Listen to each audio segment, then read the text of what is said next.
What's happening, everyone? Hey, thank you so much for joining us on this Adventure Box podcast.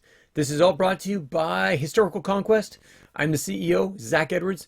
I appreciate you being here. Love sharing these things with you. I would really enjoy if you could actually put your comments in the comments below so I can hear what you're thinking, especially when it comes to the action items at the very end of the video. If you're able to stay towards the end of the video, we always give an action question. And I'd love to hear your thoughts on that because it has to do with everything we just talked about. So here we go. Let's get into this. Let's have some fun. So today we're going to be talking about, basically we'll be exploring two different defining moments in Greek history. The colonization of not just Greece, but outside of Greece, and also the expansion of the Greek world. Now, wait a second, isn't it the same thing? Yes and no, because colonization is where you're basically colonizing certain areas. Expansion is where you're growing. You're finding all these different areas that you're going out to. And we're going to be talking about the birth of the Olympic Games in 1776 BC. So let's go a little bit more into this. How did the Greeks spread across the Mediterranean? Again, we're talking about spreading and the Black Sea. Let me give you a image of this. Here we go. So you have the Mediterranean, which is all this, and the Black Sea up here. Greece is right here. So they were able to spread throughout this area and all throughout here. So how were they able to do that? Here's another thing we're going to be talking about. What impact did Greek colonization have on trade, culture, and development of their city-states and other city-states? Why would they colonize? They have nice green, lush land here. I mean, look at this. You don't want to come down here into the desert. So why would they actually colonize? I got one more for you, and this has to do with the last topic that we're going to be talking about at the very end, is why did the Greeks create the Olympic Games? And how did they become a symbol of Greek identity and even religious devotion? What? The Olympics playing games, religious devotion? How is that? Well, we're going to tell you more about that, why they actually believe this. So let's sail back way into the past. So this is, last time we went about 3,000 years. Today we're going to go about 25, 26, maybe 2,700 years back. So we're almost to the place where we were last time, but not 3,000 years. Okay, so we're going to explore Greek colonization and how it shaped the ancient world, and how a simple athletic festival, a single one, became the greatest sporting tradition of all time. And I do mean nowadays. That's what's so great, because it has not ended. Now, they did have some ebbs and flows in it and how popular it was, but it's actually not that as much. It's changed a lot. Anyways, let's go into the colonization. We'll get to the Olympics when we get there. Okay, so in the 8th and 7th century BC, the Greeks underwent a massive period of colonization. They spread from Greece and went out to the Mediterranean, anywhere they could float by sea. Again, they had a great navy still. And also up here into the Black Sea, and spread their understanding throughout the Black Sea. So why did they do this? Okay, so unlike modern nations, Greek city-states, or polici, as we were talking about them in the last episode, were small and often overcrowded, so they had to expand. It's like everywhere else. Mesopotamia did it, the Persians did it, the Egyptians did it, Israel did it, and also Africa. Oh, and South America. Everyone did it. They become overpopulated, so they expand. Why? Well, you remember, so lack of houses, but even you couldn't feed them. So you had your regular agriculture, but that's all you could do. You had a certain amount of land in this area. If you're on the islands, you definitely had your own amount of land. But in Greece, everyone had a certain amount of land, and if you needed to expand out, you couldn't. So they left, and they became colonizers all over the Mediterranean. So there's overpopulation, and also trade and resources. The Greeks wanted access to things like timber and metal and fertile lands beyond their own. Now, timber and metals they didn't really have access to. They did have the fertile lands, but they didn't have as much as they needed or wanted. Another reason why they expanded, political exile. Some people, including rebels and unwanted aristocrats, yeah, that's right, people that were not wanted in that area, were left to form new cities, were forced to leave and create their own cities of their own. Okay, so where did the Greeks colonize? Great question. I'm glad you asked. Thanks. Okay, so remember last week I think we talked about this, how they actually found tin and metals from Spain in Crete. Well, those were actually carbon dated earlier than this time during the classic Greek policy. But because they had interactions with Spain, they actually had some of the colonies in Spain. They went as far as Spain, all the way over to the Black Sea and to the farthest regions of the Black Sea, anywhere they could sail and colonize on the shore, on the coast. So they created a network of city-states. Some of the major colonies, funny enough, are actually right. Oh, come on. How did I forget where Sicily is? Sicily. Let's find out where Sicily is. Okay, so Sicily. There you go. Sicily. That's what I thought it was. Okay, for some reason I couldn't see the name. Okay, so Sicily, also known as Palermo. But this was a Greek colony.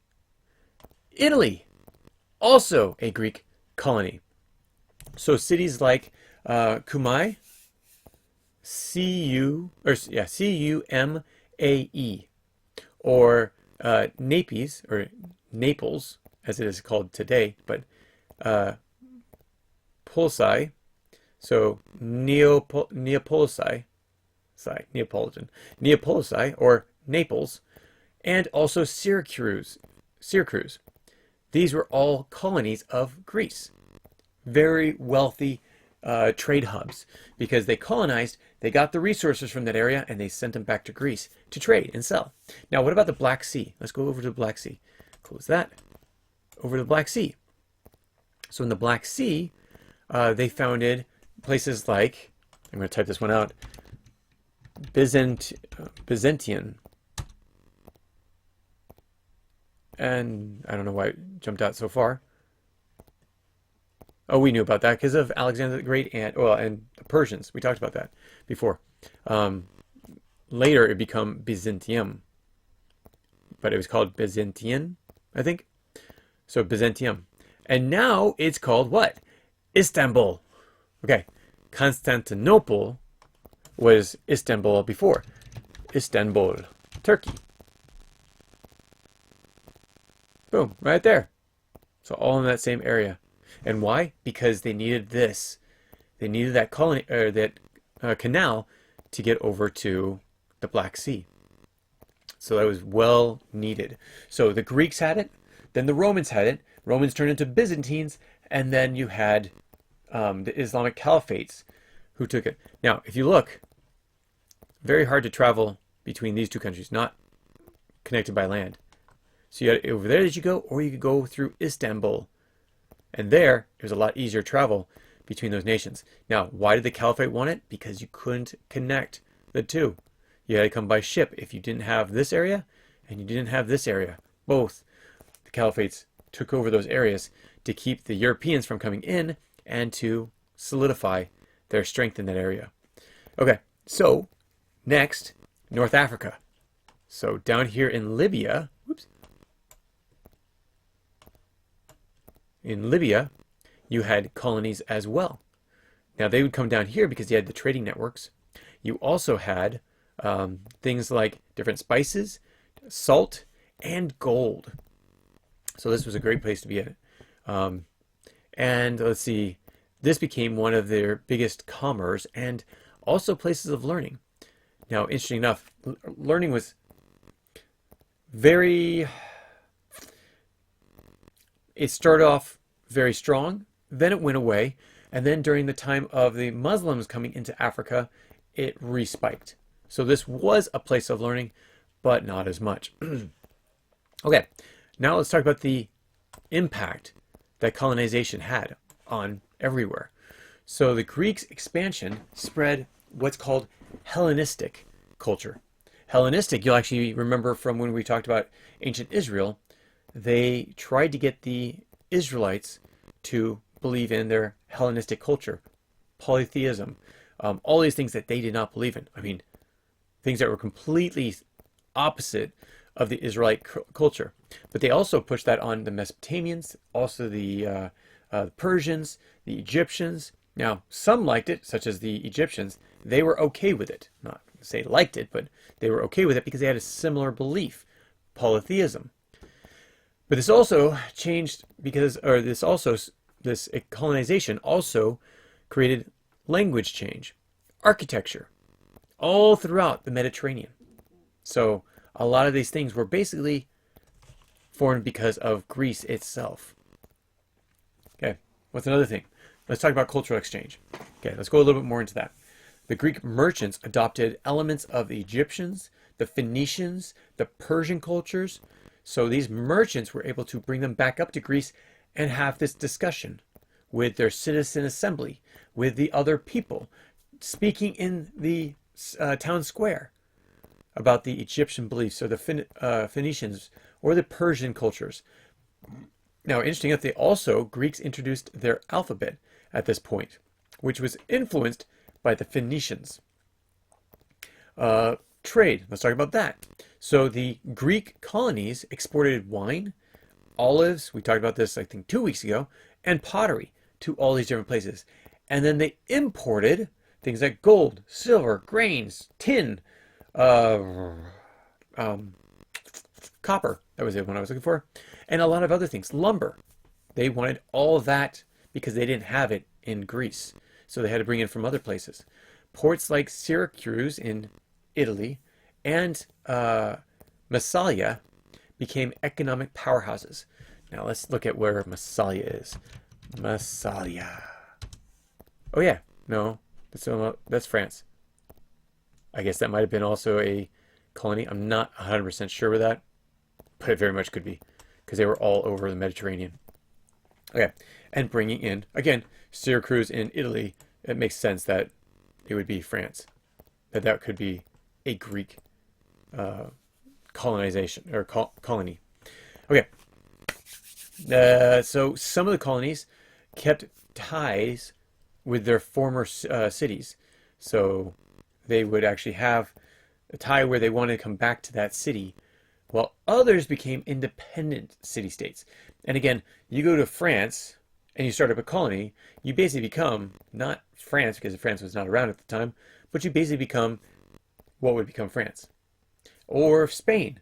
You have a people there, if they're not destroyed, they're going to become Spain, their own independent civilizations, sending things back to Greece to trade with them, but staying and creating a home right there. This expansion helped spread also the idea of Greek democracy and governance. So this is very interesting because this is where basically the Mediterranean was very much influenced by Greece itself. But you also had, remember, you had the sea people, you had the Phoenicians. They were all sea people. They were all waterbound, conquering new lands and colonizing from that area. But that's where all the ones I mentioned were where the Greeks went. Okay, so how do you bring all these people together? All the city-states are very separated. They don't want anything to do with them except for trade. They don't want you to share their culture with them because if I was in a city-state, if I was in a policy, I'd want to share my beliefs with everyone else. I'm not going to listen to yours, but if you want to hear mine, oh yeah, I'd be all over sharing it. So, how did they bring all of these people back together? This was around 776 BC. It was a festival that we now call, and possibly even called that back then, the Olympics. First held in 776 BC. They were not just about sports. They were basically a sacred festival. This is when all of the city-states were basically up at arms. They were fighting each other. And those of the religious ilk wanted them to come together. So they put out a myth, a story out there. They said, Zeus is not happy. Olympia is not happy. We need to please them. How do we please them? The best way is a competition. They want to see a competition. So the ancient Greeks made up of hundreds, let's say, of different independent city-states and were warring together, now had a common cause. They all wanted to win, but they would all come together this one time every year to celebrate a religious festival honoring Zeus. It was actually, even then, it was 4 years, every 4 years. Especially during this time, it was hard to travel there. So every 4 years, not every year. Mistaken that. So every 4 years, come together, and they would have this festival. In the festival, religious festival, they had sport. They were all about sport. They wanted to show how strong they were. The Spartans, military, perfect bodies, perfect everything. They wanted to show that they were the perfect warrior for Zeus. And so they were there to showcase their physical skills. Now, those from Athens were learning about philosophy, we're learning about art and culture. We do not need the sports.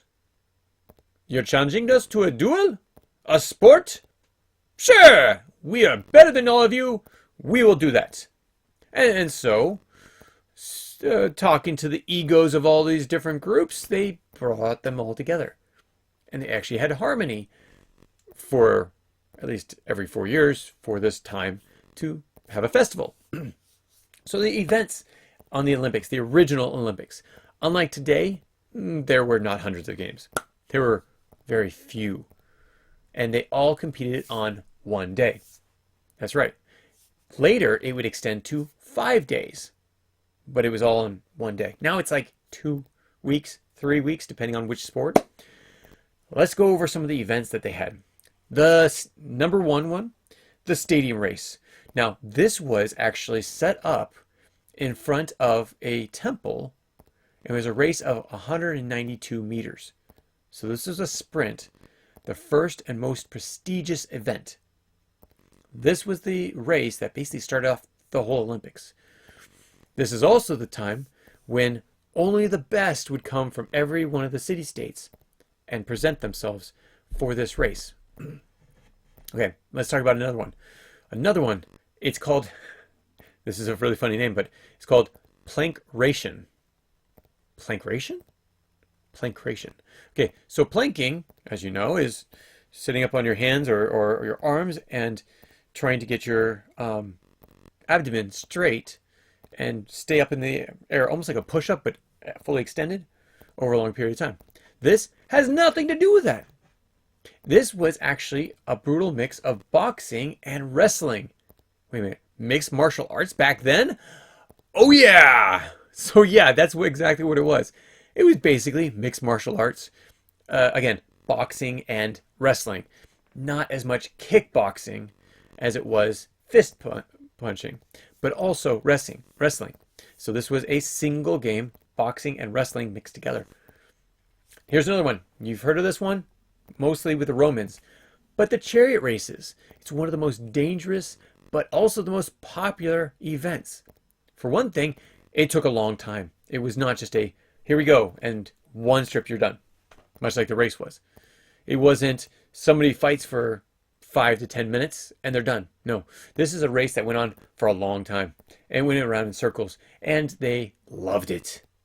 They made bets on it. They watched the animals. The chariots could fall apart. The chariots could be armed to destroy the other chariot. All those things. Yes, that was actually sometimes somewhat legal. And then the fourth one. Now this is actually a combination because this is like a marathon of everything. It's called the pentathlon. You've heard of the Spartan races or Iron Man races. Basically oh, I lost the wording. A triathlon where you run, you swim, or you bike, or all three of them if you do it all in a solo person doing a triathlon. This is basically the same thing. But this was a combination of running, discus, javelin, long jump, and wrestling. You're going to find out if you are the #1 Spartan or the #1